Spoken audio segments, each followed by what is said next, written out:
मित्रांनो, स्वागत आहे तुमचं माझ्या यूट्यूब चॅनलवरती कोकण सैनिका. तर आम्ही असा प्लॅन केलेला आहे की आम्ही परशुराम मंदिरामध्ये जाणार आहे. सो तिकडचं एक्सप्लोअर करणार आहे. सो बघूया कसा ब्लॉग होतो ते. तुम्ही हा ब्लॉग पूर्ण शेवटपर्यंत.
काय किती वर्षापासून तुम्ही इथे? 1945 पासून चालू आहे. अच्छा. मग फक्त शाडूच्या मातीचंच असते मूर्ती की? लोकांच्या रिक्वायरमेंटप्रमाणे जर प्लॅस्टरचं पण त्यांना बजेट पण जरा मातीचं थोडंसं कॉस्टली पडतं. अच्छा. वेगवेगळ्या मातीचं कसं ते विरोध होतं. सात्विकचं पण लोकांना पाहिजे म्हणून आपण थोडंसं आळा. अच्छा. हां. स्वतः साधारण 25 वर्ष. तुम्ही फक्त कुठे आहे ते फक्त सांगा ह्याच्यावर. हां.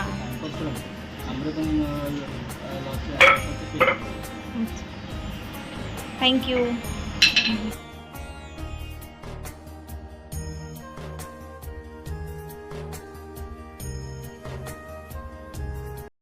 जर तुम्ही परशुरामला आलात तर नक्की तिकडे व्हिजिट करायला विसरू नका. तुम्हाला जशा मूर्त्या हव्यात शाडूच्या तशा तुम्हाला तयार करून भेटतील. सो नक्की व्हिजिट करा. सो आता आम्ही नाश्त्याला हॉटेलमध्ये चाललो आहे. बघूया काय खायचं ते. हे काय आहे?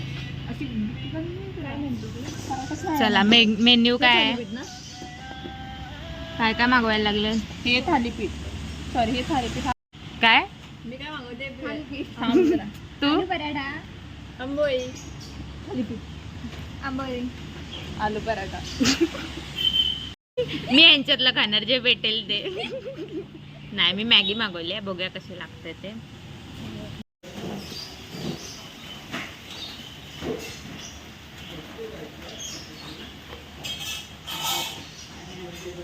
मॅगी आलेली आहे. आलेला आहे ह्यांचा झालेला आहे आणि खूप छान होता नाश्ता. सो तुम्ही इकडे आलात तर विजिट करू शकतात. कोकणात असलेला आराध्य दैवत परशुराम. हे परशुराम भूमी भगवान परशुरामांनी स्वतः निर्माण केलेली भूमी आहे. परशुराम हे विष्णूचे 5वे अवतार. मत्स्य, कच्छ, वराह, नरसिंह आणि परशुराम. परशुरामांनी 21 वेळा पृथ्वी निश्चत्रिय केली. त्यांचं भारतातील एकमेव मंदिर हे लोटे परशुराम आहे. मंदिरात जाताना आपल्याला दत्त मंदिर पहिला लागते. महाराष्ट्रात असलेल्या कोकणातील चिपळूणपासून अवघ्या 4 किलोमीटर अंतरावर मुंबई गोवा हायवेवर 1000 फूट उंचीचं डोंगर आहे. ह्याला महेंद्रगिरी असे नाव आहे. याच डोंगरावर परशुरामांचे मंदिर आहे.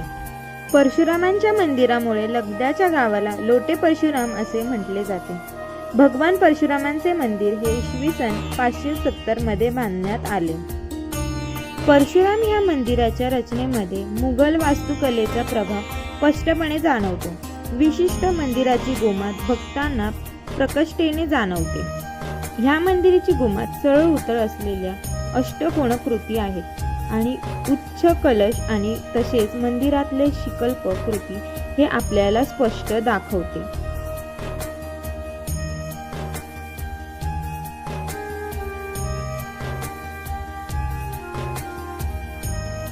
मंदिराला 2 सभामंडप आणि गाभारा असे स्वरूप दिले आहे. मंदिर हे उत्तराभिमुख आहे. मंदिराच्या गाभाऱ्यात काल, काम आणि परशुराम यांच्या मूर्ती आहेत.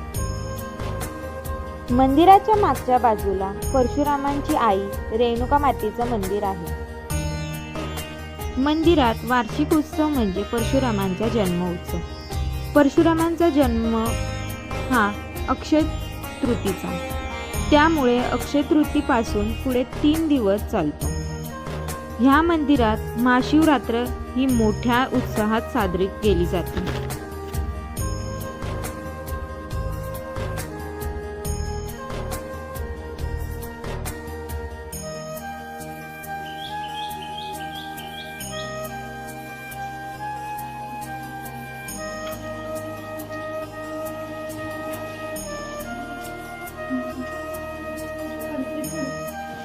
रेणुका मंदिर आणि परशुराम मंदिर यांच्यामध्ये अत्यकृती भागगंगेचे कुंड दिसून येते.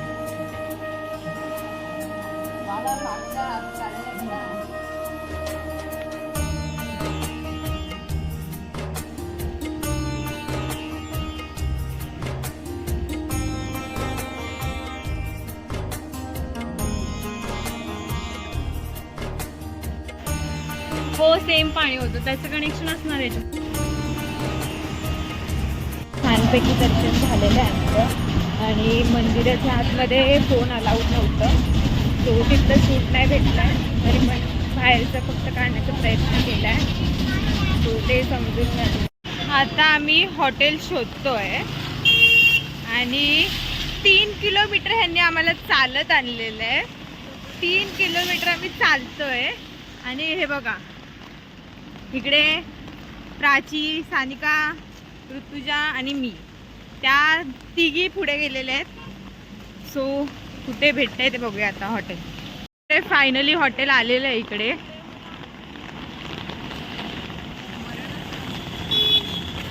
आता आम्ही आलेलो आहे जमदाडे. रोटी, चिकन मसाला आणि चिकन कोल्हापुरी मागवल्या. हे सगळे नॉन व्हेजिटेरियन. दिव्या फक्त व्हेजिटेरियन आहे, तिने दाल तडका मागवलाय आणि हे पण नॉन व्हेजिटेरियन.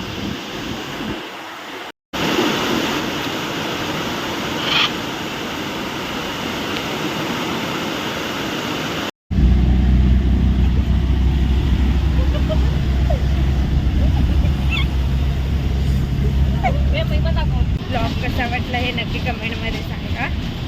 सो माझ्या व्हिडिओला लाईक करा, शेअर करा आणि सबस्क्राईब करायला विसरू